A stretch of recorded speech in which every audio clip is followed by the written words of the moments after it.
9 নম্বর যে CSR net July 2026 যে এক্সামটা হয়েছে সেখানকার 9 নম্বর কোশ্চিন যেটা ছিল, the graph represent investment on raw material and sell.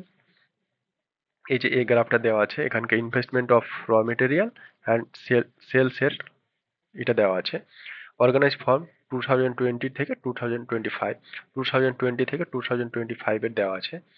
Study the bar graph and answer the question. এই বার গ্রাফটা স্টাডি করতে বলছে এবং এই কোশ্চিনটার অ্যান্সার করতে বলছে। In which year was the maximum percentage increase in the sale of product as compare to previous year. Sale of product maximum increase করছে, sale of প্রোডাক্টটা ম্যাক্সিমাম ইনক্রিজ করছে কোন ইয়ারে? তার মানে আমাকে এখানকার যে সেলটা দেখতে হবে, এই সেলটা দেখতে হবে, মানে ব্লু কালারটা দেখতে হবে, অন্যটা দেখার দরকার নেই। এই যে এই ব্লু কালারগুলো দেখতে হবে, অন্যটা দেখার দরকার নেই। এবার 2021, তাহলে এখানে বেড়েছে, এখানেও বেড়েছে, এখানে কমেছে। তাহলে 22 থেকে 23-এ, 23-এ কমেছে, তাহলে 23 তো অ্যান্সার হতে পারে না, 23টা কমেছে, তাহলে এটা হবে না। তারপরে 23 থেকে 24-এও বেড়েছে, এখানে 24 থেকে 25-এ কমেছে, তাহলে একটা কেটে গেল। এবার যদি আমি দেখি 21-এ বেড়েছে, 21-এ কতটা বেড়েছে? 400 ছিল, 600 হয়েছে, তাহলে কতটা বেড়েছে? 200 বেড়েছে, কত থেকে? 400 থেকে। কত পার্সেন্টেজ বেড়েছে? 100। তাহলে এখানে 2, তাহলে 50% বেড়েছে। এটা এখানে বেড়েছে কত? 50%।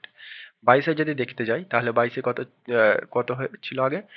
600, 22-এ হয়েছে 1000, তাহলে কত বেড়েছে? 400 বেড়েছে। কত থেকে বেড়েছে? 600 থেকে গুণিত 100। তাহলে এখানে 3, তাহলে এখানে হচ্ছে 66.67%।